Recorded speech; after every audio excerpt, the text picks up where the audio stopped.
Assalamualaikum warahmatullahi wabarakatuh. Perkenalkan, nama saya Adi Prasetyo. Saya peserta Latsar kelompok 2 angkatan 6 CPNS tahun 2025. Jabatan saya yaitu penata kelola sistem dan teknologi informasi pada bidang pengembangan pemuda di Dinas Pemuda dan Olahraga Kabupaten Musirawas Utara.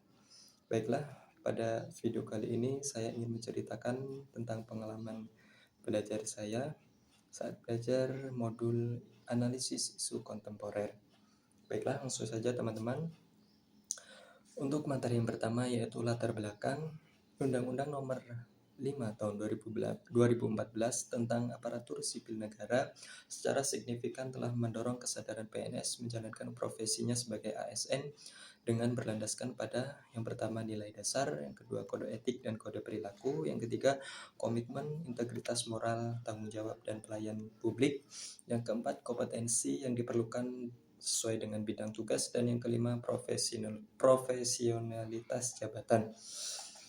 Kontemporer yang dimaksud di sini adalah sesuatu hal yang modern, yang eksis dan terjadi dan masih berlangsung sampai sekarang atau segala hal yang berkaitan dengan saat ini.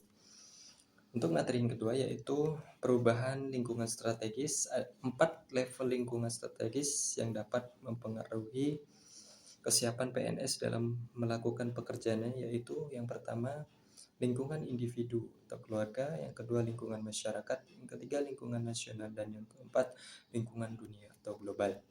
Untuk materi yang ketiga yaitu modal insani dalam menghadapi perubahan lingkungan strategis. Yang pertama yaitu modal intelektual, yang kedua modal emosional, yang ketiga modal sosial, yang keempat modal ketabahan, yang kelima modal etika atau moral, dan yang keenam modal kesehatan fisik atau jasmani.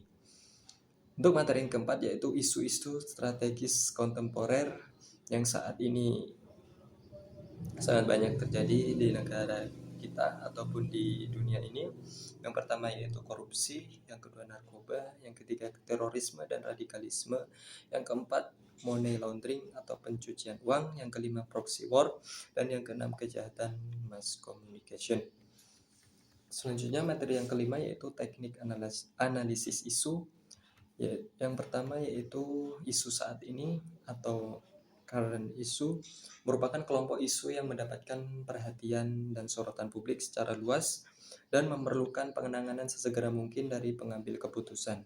Yang kedua, isu berkembang atau emerging issue merupakan isu yang perlahan-lahan masuk dan menyebar di ruang publik dan publik mulai menyadari adanya isu tersebut.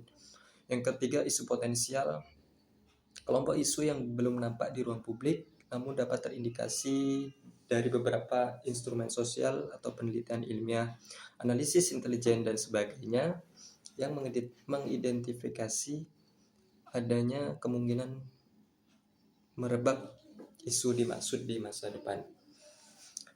Dalam pelajaran analisis isu kontemporer ini, peserta atau kita sebagai ASN diharapkan mampu memahami konsepsi perubahan dan perubahan lingkungan strategis melalui isu-isu strategis yang kontemporer sebagai wawasan strategis PNS dengan menyadari pentingnya modal insani dengan menunjukkan kemampuan berpikir kritis dalam menghadapi perubahan lingkungan strategis dalam menjalankan tugas jabatan sebagai PNS profesional dalam pelayan masyarakat. Baiklah teman-teman, mungkin itu saja yang dapat saya sampaikan terkait modul yang saya pelajari yaitu analisis isu kontemporer. Atas perhatiannya saya ucapkan terima kasih, dan apabila terdapat kesalahan kata saya mohon maaf yang sebesar-besarnya. Saya akhiri, wassalamualaikum warahmatullahi wabarakatuh.